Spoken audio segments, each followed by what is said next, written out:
ان پہ بادل کا، وانزلنا علیہم المنہ والسلوی، اور ہم نے ان پر من و سلوہ عطا فرمایا، کلو کھاؤ، من طیبات ما رزقناکم، یہ پاکیزہ چیزیں جو ہم نے تمہیں دی ہیں، وما ظلمونا، ہم نے ان پہ کوئی ظلم نہیں کیا، ولکن کانوا انفسہم یظلمون، لیکن وہ اپنی جانوں پہ ظلم کرتے رہتے تھے۔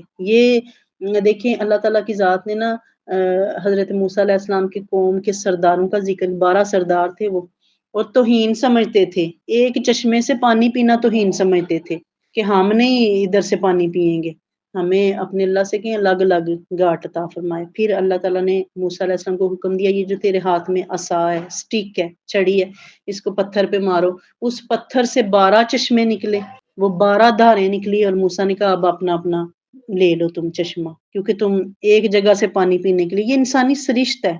ہم 7-8 بہن بھائی ہوں نا، تو ہم کہتے ہیں اپنے اپنے مکان ہونے چاہیے دینے، ایک ہماری اپنے ایک احاطہ ہے، اس میں اپنی اپنی موٹر ہونی چاہیے، یہ انسانی نفسیات ہے، اور اللہ نے لاج رکھی ہے، اللہ نے فرمایا ٹھیک ہے موسیٰ، دے دیں سب کو اپنے اپنے گھاٹ سے پانی کی پیو، سب نے اپنا اپنا پہچان لیا۔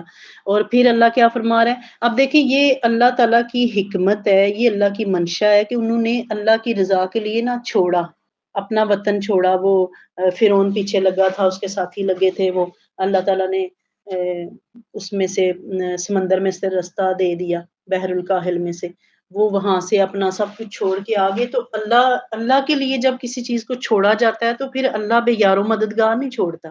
اللہ نے کیا ان پہ عنایات کی، انہیں پانی بھی دے دیا، زندہ رہنے کے لیے ہمیں جن چیزوں کی ضرورت ہے، خوراک کی اور پانی کی، یہی 2 چیزیں چاہیے نا، اور رہنے کے لیے ہمیں سایہ بھی چاہیے، دھوپ چھاؤں سے بچنے، اللہ نے وہ سارے انتظامات فرما دیے۔ کے ریگستانوں میں اللہ نے بادلوں کا ہر بندے کے ساتھ ایک بادل رہتا تھا جو اس پہ سایہ کرتا تھا، نہ اس کو گرمی لگنے دیتا تھا، نہ اس کو تھکنے دیتا تھا، یہ اللہ کا فضل تھا۔ پھر اللہ نے کھانے پینے کا بندوبست کیا، ان کے لیے من و سلوہ، ان کے لیے بنے ہوئے بٹیر آ جاتے، ان کے لیے ترنجبین قسم کی ایک وہ شکر ٹائپ میٹھا تھا، کیونکہ انسان کی طبیعت میٹھے بھی کھاتی ہے اور نمکین بھی، اللہ نے دونوں بندوبست فرما دیے۔ پھر اللہ نے کیا فرمایا، تم کھاؤ وہ پاکیزہ چیزیں جو ہم نے تمہیں دی ہیں۔ اب اللہ کیا فرما رہا ہے، بندہ جدھر بھی ہو نا اس کا رزق پہنچ جائے گا، جہاں بھی انسان بیٹھ جائے، اور اللہ کی رضا کے لیے بیٹھے تو پھر وہ کندن بہ روپیے والا معاملہ کہ پھر تو میرا رب کرم ہی فرما دیتا۔ یہ ہم نے روپ وٹائے ہوئے ہیں، پھر بھی اللہ دیے جا رہا ہے، وہ اپنی نوازشیں کیے جا رہا ہے، تو اگر ہم حق پہچان کے بیٹھ جائیں تو پھر وہ بڑا کریم ہے، بڑا لجپال ہے۔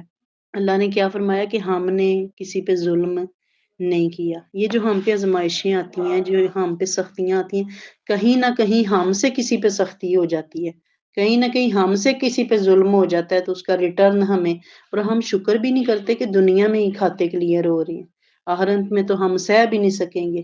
اللہ تعالیٰ سے یہی ویسے دعا ہے کہ وہ ہمیں دنیا کے عذاب سے بھی بچائے، ہم اتنے جوگے ہیں ہی نہیں مالک، ہم نہ دنیا میں سختی سہ سکتے ہیں نہ آخرت میں سہ سکتے ہیں۔ وَإِذْ قِيلَ لَهُمْ، جب انہیں کہا گیا اسکنوا، آباد ہو جاؤ، حاضی القریہ، اس شہر میں، وَكُلُوا، اور کھاؤ، منہا حیث شئتم، جہاں سے چاہو، وَقُولُوا، اور کہو، حطۃ، مالک ہمیں معاف کر دے، وَادْخُلُوا الْبَابَ، اور داخل ہو جاؤ دروازے سے، سجداً، سجدہ کرتے ہوئے، نغفر لکم خطیئاتکم، ہم تمہاری خطائیں معاف کر دیں گے، سنزید المحسنین، اور ہم زیادہ دیں گے احسان کرنے والوں کو۔ اب یہ جب اس قوم نے کہا نا کہ ہم نہیں رہ سکتے یہ تی کے ریگستانوں میں، ہم نہیں یہ من و سلوا روز کھا سکتے، انسان نہ شکر ہے نا، روز ایک چیز فری ملنے لگ جائے نا تو اس کا دل بھی اس سے بھر جاتا ہے۔ تو اللہ، اسی لیے اللہ فرماتا ہے کہ ہم ظلم نہیں کرتے، انسان خود اپنی جان پہ ظلم کرتا ہے۔ اب انہوں نے کہا ہم شہر میں جانا چاہتے ہیں، اللہ تعالیٰ نے فرمایا چلو ہو جاؤ، شہر میں داخل ہو جاؤ،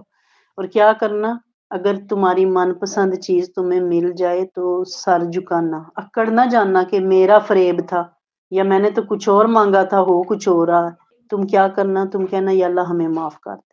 اب اللہ نے نا ان کے لیے یہی بندوبست کیا، تی کے ریگستانوں میں کھانا بھی دیا، پانی بھی دیا، پینا بھی دیا، سارا سونا کرنا سب اللہ نے بندوبست فرما دیا، لیکن انہوں نے کیا کہا، انہوں نے کہا ہم نہیں ادھر رہنے والے۔ اب اللہ نے کیا، یہ چیز نا یہ کفران نعمت تھا، لیکن اللہ نے پھر لاج رکھی ان کے سوال کی۔ اللہ نے فرمایا تم جو مانگ رہے ہو ٹھیک ہے، تم جاؤ شہر میں رہ لو، جہاں سے مرضی ہے کھاؤ پیو، لیکن کیا کرنا، اکڑ میں نہ آنا، کیا کرنا کہ اللہ ہمیں معاف کر دے۔ یعنی پیچھے ہم نے ناشکری کیا اس کو معاف کر دے، اور پھر ہم تمہاری خطائیں معاف کر دیں گے۔ اور کیا کرنا؟ احسان کرنا، تم احسان کرو گے ہم تمہیں اور دیتے جائیں گے، اور دیتے جائیں گے۔ فبدل الذین ظلموا، بدل ڈالی جنہوں نے ظلم کیا، منہم ان میں سے، قولا بات، غیر الذی قیل لہم، اس بات سے جو کہی گئی تھی انہیں، فارسلنا علیہم رجزا من السماء، ہم نے بھیج دیا ان پر عذاب آسمان سے، بما کانوا یظلمون، اس وجہ سے کہ وہ ظلم کیا کرتے تھے۔ یہ اب اللہ تعالیٰ کی ذات کو تحریف پسند نہیں ہے، یعنی اللہ نے آپ کو حکم اور دیا ہے اور آپ لوگوں میں اور بیان کرتے پھر رہے ہیں، اگینسٹ چل رہے ہیں، تو اللہ کو یہ چیز پسند نہیں ہے۔ اب اللہ کیا فرما رہا ہے کہ بدل ڈالی جنہوں نے ظلم کیا تھا اس بات کے خلاف جو انہیں کہی گئی تھی، تب پھر اللہ کا جو غضب ہے وہ جوش میں آتا ہے، تب اللہ تعالیٰ کی ذات جو ہے وہ ناراض ہو جاتی ہے۔ کس بات سے؟ کہ جب اس کی حدوں کو توڑا جاتا ہے، جب اس کی لمٹس کو کراس کیا جاتا ہے، جب اس نے جو کہا ہے اس کا انکار کیا جاتا ہے، اور جو نہیں کہا وہ کہا جاتا ہے کہ یہ رب نے کہا ہے، تو پھر اللہ کی ذات مہلت نہیں دیا کرتی۔ اللہ کیا فرما رہا ہے کہ اگر ان پہ عذاب بھی آئے ہیں تو کس وجہ سے؟ کہ وہ اپنی جانوں پہ خود ظلم کیا کرتے تھے۔ تو اللہ تعالیٰ کی ذات ہمیں ہر قسم کے ظلم سے بچائے، اپنی ذات کے ساتھ بھی، دوسروں کے ساتھ بھی۔ انسان کو ایٹ لیسٹ دن رات میں ایک مرتبہ یہ توفیق ضرور مانگنی چاہیے کہ یا اللہ تو مجھے کسی کے ساتھ برا کرنے کی توفیق ہی نہ دینا۔ انسان بڑا فرعون ہے، انسان ہر بندے کے اندر نا ایک چھوٹا سا فرعون ہوتا ہے، وہ طاقت ملنے پہ بڑا سا بن جاتا ہے، وہ پاور ملنے پہ جو ہمارا اقتدار ثابت کرتا ہے کہ ہم کس نسل سے تعلق رکھتے ہیں۔ بد نسل انسان پہ جتنی نوازشات کرتے جاؤ وہ اتنا چوڑا ہوتا جائے گا، اور ہر جگہ ڈینگے مارے گا اور کہے گا میں ڈیزرو کرنا ہوں۔ لیکن کسی نسلی انسان پہ آپ احسان کریں، ساری زندگی کے لیے آپ کا غلام بن جائے گا۔ حضرت علی رضی اللہ تعالیٰ عنہ کا قول مبارک ہے کہ کسی وہ با وصف اور شریف انسان پہ تو احسان کرے گا تو اس کا مالک بن جائے گا، اگر کسی کمینے پہ احسان کرے گا تو وہ تیرے سر چڑھ کے ناچے گا۔ اس لیے دعا دن رات یہ کریں کہ یا اللہ ہمارا راہ وائی بد نسلوں سے الگ کر دے۔ ہم اتنے جوگے نہیں ہیں، ہم سانپوں کی کسی نسل کو نہیں پہچان سکتے، تو ہمیں معاف بھی فرما دے اور ہمیں دنیا اور آخرت کے شر سے محفوظ فرما۔ اللہ تعالیٰ پریشان حالوں کی مدد فرمائے۔ آج حضرت عائشہ صدیقہ سلام اللہ علیہا کا یوم مبارک ہے، 16 رمضان المبارک ان کا یوم وصال ہے۔ اللہ تعالیٰ مائی صاحبہ کے صدقے ہماری مشکلات دور فرمائے، ہمارے دلوں میں، گھروں میں جو جو دعائیں آرزویں اللہ کے کن کی منتظر ہیں، اللہ تعالیٰ انہیں پورا فرمائے۔ وما علینا الا البلاغ۔